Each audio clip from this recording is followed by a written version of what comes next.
why don't people use horses to get around in Mackinac Island, like riding horses? Here's why.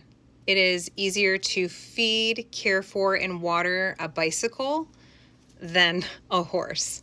So yes, we have horse-drawn taxis, we have horse-drawn drays. You can do a tour.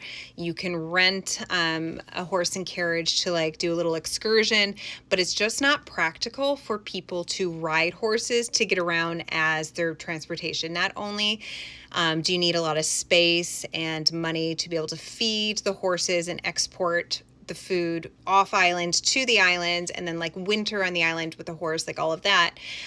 Also, it's just not practical that when you get to your destination, what do you safely do with your horse? I think it's a misconception that you can just tie up a horse and like go in and spend a couple hours in a restaurant and come out, or run into the store and like grab what you need. The horse needs to be attended for safety reasons.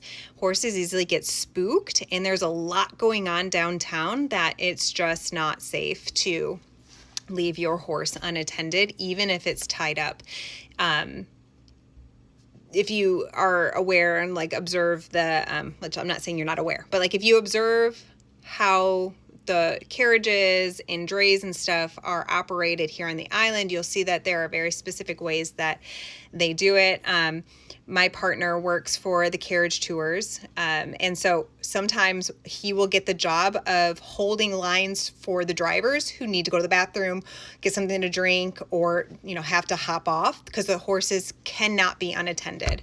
They always have to have somebody holding the reins so we don't get runaway horses. So that's why. But if you ask my daughter how she gets to school, she'll tell you by horse. And if you say, what do you do with your horse? She'll tell you that they just roam the field, and then she whistles to and it comes back to her.